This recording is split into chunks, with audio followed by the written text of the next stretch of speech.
अरविंद केजरीवाल हरियाणा में घूम घूम कर ये कहते फिर रहे हैं कि उनके बिना कोई सरकार नहीं बन सकती। मतलब कि आम आदमी पार्टी के पास इतने विधायक होंगे जो किसी की सरकार को बना और बिगाड़ सकते हैं। फिर वे कहते हैं कि अगर 3-4 महीने पहले छोड़ दिया होता तो हरियाणा में हमारी सरकार बन जाती। केजरीवाल इस किस्म के दावे तब कर रहे हैं जब पिछले विधानसभा चुनाव में आम आदमी पार्टी को आधे फीसदी से भी कम वोट मिले थे।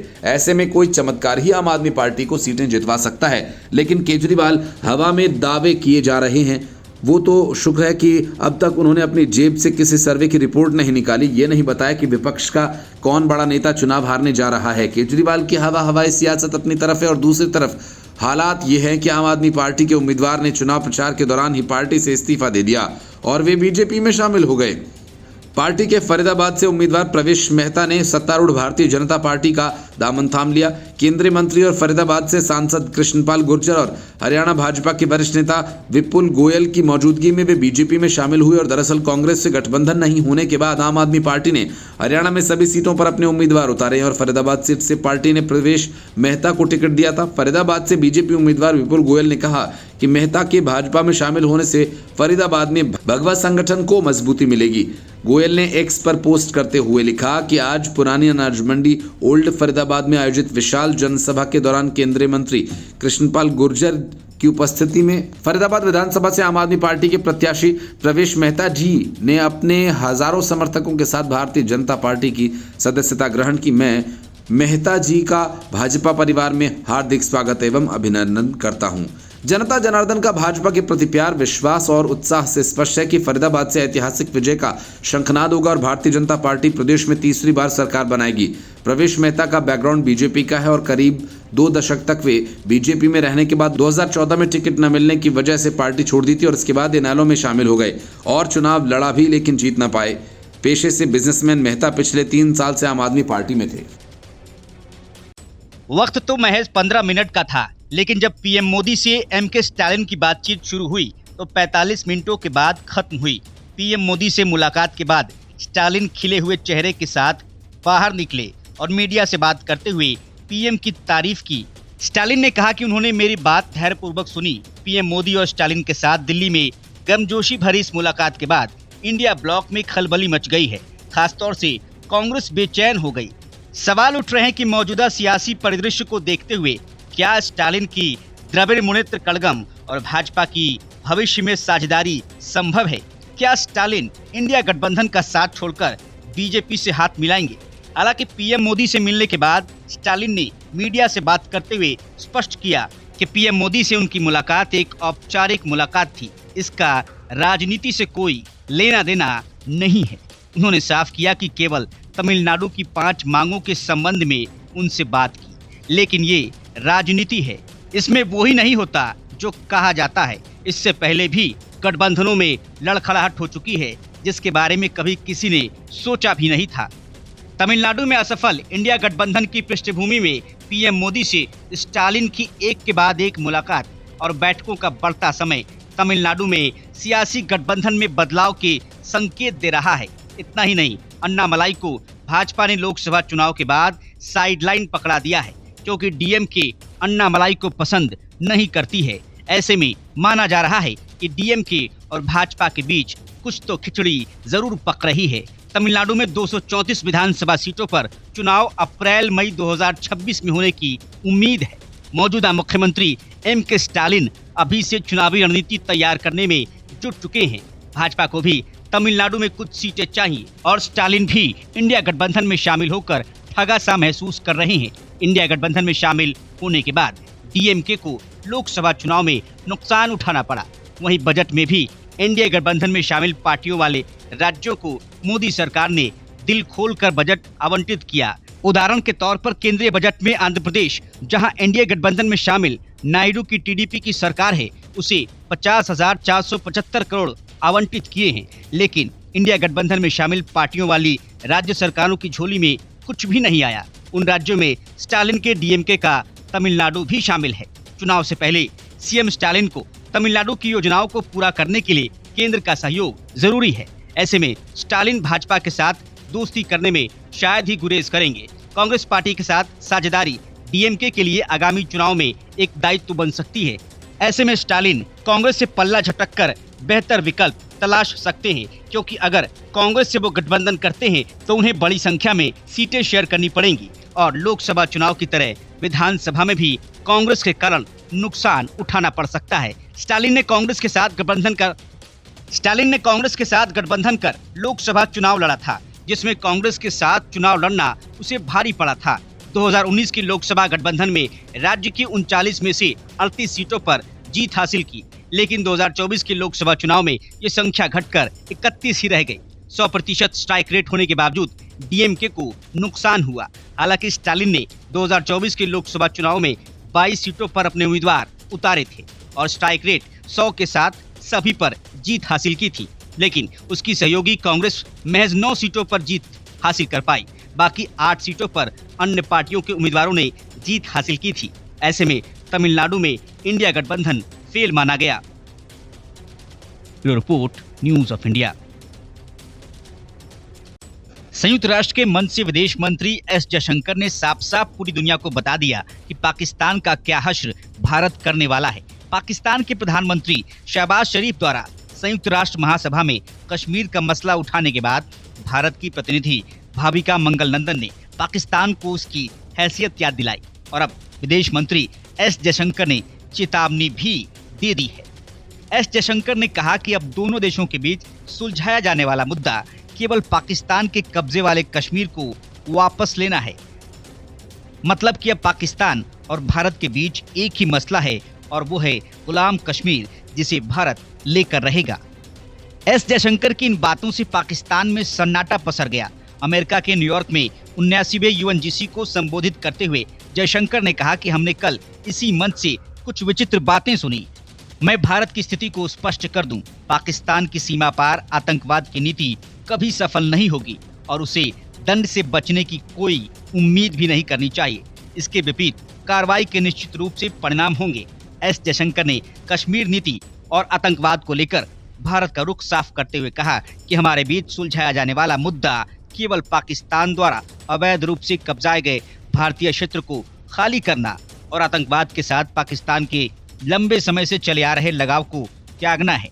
पाकिस्तान की अपनी धरती पर आतंकवादियों को पनाह देने की नीति के बारे में बोलते हुए विदेश मंत्री ने कहा कि कई देश अपने नियंत्रण से परे की परिस्थितियों के कारण पीछे छूट जाते हैं, लेकिन कुछ देश जानबूझकर ऐसे फैसले लेते हैं जिसके परिणाम विनाशकारी होते हैं। इसका एक बेहतरीन उदाहरण हमारा पड़ोसी देश पाकिस्तान है। दुर्भाग्य से उनके कुकृत्यों का असर दूसरों पर भी पड़ता है, खासकर पड़ोस पर। उन्होंने कहा कि जब राजनीति अपने लोगों में इस तरह की कट्टरता भरती है तो इसकी जीडीपी को सिर्फ कट्टरपंथ और आतंकवाद के निर्यात के रूप में मापा जा सकता है। आज हम देखते हैं कि दूसरों पर जो बुराइयां लाने की कोशिश की गई थी वो उसके अपने समाज को निगल रही है। ये दुनिया को दोष नहीं दे सकते, ये केवल उनका कर्म है। इससे पहले पाकिस्तान के प्रधानमंत्री शहबाज शरीफ ने कश्मीर में भारत सरकार की कार्रवाई की आलोचना की थी। इतना ही नहीं, उन्होंने जम्मू कश्मीर की तुलना फिलिस्तीन से की। शहबाज शरीफ ने कहा था कि फिलिस्तीन के लोगों की तरह जम्मू और कश्मीर के लोगों ने भी अपनी स्वतंत्रता और आत्मनिर्णय के अधिकार के लिए 1 सदी तक संघर्ष किया है। शहबाज शरीफ ने यह शंका जताई कि अगर पाकिस्तान किसी तरह का दुस्साहस करने की सोचता है तो भारत उसे छोड़ेगा नहीं। भारत की बढ़ती सैन्य क्षमताओं के बारे में बोलते हुए शहबाज शरीफ ने कहा कि भारत के नेतृत्व ने नियंत्रण रेखा पार करने की धमकी दी है। हालांकि उन्होंने अपनी कमजोरी छिपाते हुए ये भी कहा कि पाकिस्तान जवाब देने के लिए पूरी तरह तैयार है। भारत की तरफ से जवाब देते हुए भारतीय राजनयिक भाविका मंगल नंदन ने कहा कि पाकिस्तान ने लंबे समय से अपने पड़ोसियों के खिलाफ सीमा पार आतंकवाद को हथियार के रूप में इस्तेमाल किया है। इसने हमारी संसद, हमारी वित्तीय राजधानी मुंबई, बाजारों और तीर्थ स्थलों पर हमला किया है। ये सूची लंबी है। ऐसे देश के लिए कहीं भी हिंसा के बारे में बात करना सबसे बड़ा पाखंड है। आतंकवाद पर पाकिस्तान को लताड़ लगाते हुए भाविका मंगल नंदन ने कहा कि पाकिस्तान को ये समझना चाहिए कि भारत के खिलाफ सीमा पार आतंकवाद के परिणाम उसे निश्चित रूप से भुगतने होंगे। यह हास्यास्पद है कि एक राष्ट्र जिसने 1971 में नरसंहार किया और जो आज भी अपने अल्पसंख्यकों पर लगातार अत्याचार करता है, वो असहिष्णुता और भय के बारे में बोलने की हिम्मत करता है। Report news of India. ज्यादा दिन नहीं बीते जब एमबीए नेताओं की मीटिंग में उद्धव ठाकरे ने तेवर दिखाते हुए एनसीपी और कांग्रेस से पूछा था कि अगर उनके पास कोई सीएम कैंडिडेट है तो उसका नाम बताए, हम उनका समर्थन करेंगे। हालांकि तब किसी ने उद्धव ठाकरे से कुछ नहीं कहा, लेकिन इतना साफ कर दिया कि सीएम वही बनेगा जिसकी पार्टी के पास सबसे ज्यादा विधायक होंगे। कांग्रेस और शरद पवार के इस रवैये से उद्धव ठाकरे न सिर्फ नाराज हुए बल्कि कई ऐसे फॉर्मूले भी सुझाए जिससे उनके सीएम कैंडिडेट बनने का रास्ता साफ हो जाए, लेकिन यहाँ पर भी उद्धव ठाकरे मात खा गए। वहीं अब शरद पवार ने एक कदम आगे बढ़कर ऐसा दांव चल दिया है जिसे उद्धव ठाकरे के सीएम बनने की योजना का बंटाधार हो गया है। शरद पवार ने इशारों में अपने पोते रोहित पवार का नाम सीएम कैंडिडेट के तौर पर आगे बढ़ा दिया है। महाराष्ट्र में विधानसभा चुनाव की तारीखों की घोषणा कभी भी हो सकती है। 2024 का महाराष्ट्र विधानसभा चुनाव 2019 की तुलना में बिल्कुल अलग सियासी पिच पर खेला जा रहा है। इस बीच महाविकास अघाड़ी के मुख्यमंत्री का चेहरा कौन होगा, इसको लेकर सियासी गलियारों में चर्चाएं तेज हो गई हैं। वहीं एनसीपी शरद चंद्र पवार पार्टी के अध्यक्ष शरद पवार के संकेत के बाद सियासी हलचल तेज हो गई है। खुद मुख्यमंत्री बनने की कहानी बताते हुए शरद पवार ने कहा कि विधायक के रूप में मेरे 5 साल के बाद मुझे सत्ता की एक नहीं बल्कि दूसरी सीट मिली। मैं गृह राज्य मंत्री बना, कृषि मंत्री बना, शुरुआती दिनों में राज्य मंत्री रहा। वसंत दादा के निधन के बाद मैं खुद मुख्यमंत्री बना, एक बार ही नहीं बल्कि 4 बार मुख्यमंत्री बना। इस घटनाक्रम को बताने के बाद उन्होंने रोहित पवार के मंत्री बनने को लेकर सांकेतिक बयान दिया। शरद पवार ने आगे कहा कि रोहित ने 5 साल महाराष्ट्र की सेवा की, आगे भी अपनी सेवा महाराष्ट्र के इतिहास में दर्ज करवाते रहेंगे। शरद पवार ने अपना राज्य मंत्री से मुख्यमंत्री तक का सफर बताया, जिसको लेकर राजनीतिक गलियारों में चर्चा हो रही है कि शरद पवार ने बातों में रोहित पवार का मुख्यमंत्री पद तक का सफर तय कर दिया है। शरद पवार रोहित पवार के निर्वाचन क्षेत्र जामखेड़ तालुका के खारदा में विभिन्न विकास कार्यों के भूमि पूजन और समर्पण समारोह में पहुंचे थे, जहां उन्होंने लोगों को संबोधित करते हुए ये बातें कही। पवार के बयान से चर्चाएं तेज हो गई है कि क्या रोहित पवार मुख्यमंत्री पद के दावेदार होंगे। इससे पहले जामखेड़ तालुका में सीआरपीएफ केंद्र का उद्घाटन विवादों में आ गया था। एनसीपी शरद पवार गुट के कार्यकर्ताओं और पुलिस के बीच यहां नोकझोंक हुई थी। केंद्र के बाहर पुलिस की एक बड़ी टुकड़ी तैनात की गई थी। रोहित पवार के कार्यकर्ताओं ने उप मुख्यमंत्री देवेंद्र फडणवीस और पूर्व विधायक राम शिंदे के खिलाफ नारे लगाए थे, जिस पर बीजेपी नेता राम शिंदे ने एक ट्वीट कर रोहित पवार पर निशाना साधा था। राम शिंदे ने ट्वीट किया कि चूंकि शरद पवार पिछले 50-60 साल से देश की राजनीति में है, वो शिष्टाचार को अच्छी तरह से जानते हैं। उनके पोते ने जो किया वो सही था या गलत। प्रयागराज के फूलपुर में कांग्रेसी नेता और कार्यकर्ता जुटे तो थे संविधान के सम्मान की रक्षा करने, लेकिन वहां कुछ ऐसा हुआ कि कांग्रेस के नेता अपने सम्मान को बचाने के लिए इधर उधर भागते दिखे और कार्यकर्ता आपस में लत्तम जुत्तम करते। कार्यकर्ता ने ऐसा बवाल काटा कि बड़े बड़े नेताओं की बोलती ही बंद हो गई। कांग्रेस कार्यकर्ता आपस में भिड़ गए। मंच पर बैठे कांग्रेस के वरिष्ठ नेता लोगों से शांत रहने की अपील करते रहे और चुपचाप तमाशा देखते रहे, लेकिन जब नेताओं पर बन आई तो आराधना मिश्रा कोने में खिसक गईं। कांग्रेस कार्यकर्ताओं के आपस में मारपीट के कई वीडियोस भी सोशल मीडिया पर अब वायरल हो रहे हैं। प्रयागराज जिले के सहसों स्थित लाल बाजार में रविवार को कांग्रेस के संविधान सम्मेलन का आयोजन किया गया था। इस आयोजन में प्रदेश के कई जिलों से कार्यकर्ताओं के अलावा कांग्रेस प्रदेश अध्यक्ष अजय राय समेत कई वरिष्ठ नेता पहुंचे थे। कार्यकर्ताओं ने एक एक करके कांग्रेस के वरिष्ठ नेताओं का माल्यार्पण करके स्वागत शुरू किया। इस दौरान कुछ कार्यकर्ताओं ने पहले माल्यार्पण की बात कही। इसको लेकर पहले वाद विवाद शुरू हो गया, फिर आपस में कार्यकर्ताओं के 2 गुट भिड़ गए और हाथापाई करने लगे। मंच पर बैठे प्रदेश अध्यक्ष अजय राय समेत वरिष्ठ नेता कार्यकर्ताओं को समझाने में लगे, लेकिन कार्यकर्ता एक दूसरे पर लात घूंसे बरसाने लगे। ये माजरा काफ़ी देर तक चला। बाद में कार्यकर्ताओं के बीच हुई मारपीट का मामला शांत हुआ। हालांकि कांग्रेस कार्यकर्ताओं के बीच मारपीट का वीडियो सोशल मीडिया पर वायरल हो रहा है। वहीं दूसरी ओर संविधान सम्मान सम्मेलन में पहुंचने कांग्रेस पार्टी के राष्ट्रीय उपाध्यक्ष अविनाश पांडे ने कार्यकर्ताओं को संबोधित किया। उन्होंने कहा कि डॉक्टर भीमराव अंबेडकर ने संविधान में सम्मान के अधिकार के साथ सभी वर्गों को न्याय दिलाने के लिए अधिकार दिया है। प्रदेश में बेरोजगारी और महंगाई अपने चरम पर हैं। कानून व्यवस्था एकदम लचर है, आए दिन एनकाउंटर्स किए जा रहे हैं। गठबंधन से जो भी उम्मीदवार आएगा उसका हम सभी लोग सम्मान करते हुए विजयी बनाने का काम करेंगे। प्रदेश अध्यक्ष अजय राय ने कहा कि हमारे कार्यकर्ता बूथ स्तर पर मजबूती बनाएं, जिससे फूलपुर विधानसभा उपचुनाव में गठबंधन पूरी मजबूती के साथ लड़ा जा सके। राहुल गांधी और प्रियंका गांधी के संदेश को हम सब यहां कर आए हैं। राष्ट्रीय महासचिव राजेश तिवारी ने कहा कि फूलपुर उपचुनाव सहित पूरे प्रदेश में मजबूती से चुनाव लड़ते हुए संविधान के लिए आखिरी सांस तक लड़ते रहेंगे। सम्मेलन को सांसद अमेठी किशोरीलाल शर्मा, सांसद प्रयागराज उज्जवल रमण, शेखर बहुगुणा आदि लोगों ने भी संबोधित किया। हसन नसरल्ला सहित कई टॉप कमांडर्स को ढेर कर दिया गया। हसन नसरल्ला की मौत पर महबूबा मुफ्ती ने आपदा में अवसर खोज लिया और उनके गम में एक दिन के लिए अपना चुनाव प्रचार भी बंद कर दिया। ये वही महबूबा मुफ्ती हैं जिन्होंने बांग्लादेश में हिंदुओं की हत्या पर एक शब्द भी बोलना मुनासिब नहीं समझा और अब मिडिल ईस्ट में लगी आग में अपनी चुनावी रोटियां सेकने निकल गईं। महबूबा मुफ्ती की इस सियासत पर बीजेपी ने करारा हमला किया।